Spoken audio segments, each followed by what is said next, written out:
Salut à tous, je suis heureux de vous retrouver dans Storybox, la chaîne YouTube de StoryMind. Nous sommes une nouvelle agence d'études marketing spécialisée sur les contenus de marque et de médias. Le début de l'année est l'occasion de s'interroger sur le sens de l'époque. Rien que ça. 2017 a connu le couronnement de l'audace Macron, mais quelle est la suite? Revenons d'abord sur l'année passée.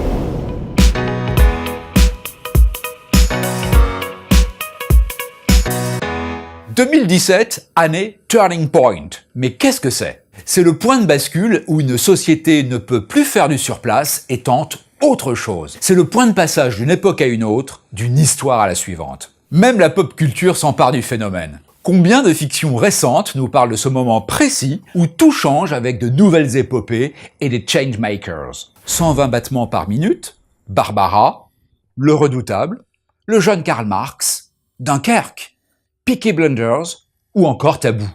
Combien de séries nous parlent d'Uchronie? Ce sont ces fictions qui revisitent l'histoire avec un grand H en imaginant que les choses auraient pu être différentes avec un plan B. 22 novembre 63, Timeless, Time After Time ou Making History. Ce grand frisson du changement d'époque a été très fortement ressenti en 2017, sans même parler de Macron.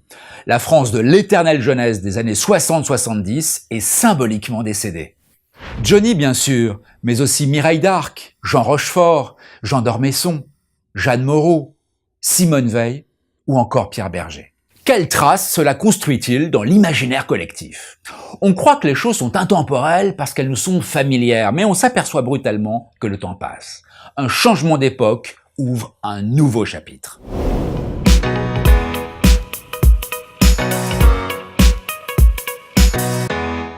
Tout porte à croire que 2018 sera enfin le bon timing pour un vrai reboot. Il y a un alignement des planètes qui ne s'était pas présenté ces dernières années. Petit rappel, en 2012, il était déjà question du changement, c'est maintenant. Mais ce n'était peut-être pas le bon moment ni la bonne personne. Pourquoi cette conviction d'un creative reboot pour 2018? Comme souvent, la pop culture a un poil d'avance sur le monde réel, et pour cause. Avant que les choses soient, il faut les avoir imaginées. Alors regardons du côté des industries de l'imaginaire. Vous le savez peut-être, la couleur de l'année 2018 sera le Pantone 18-38-38. À quoi ça ressemble?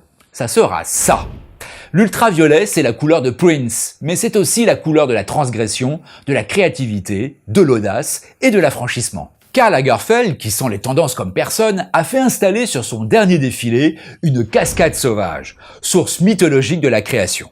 Dans un autre genre, Netflix va nous proposer des fictions dont nous serons les co-auteurs.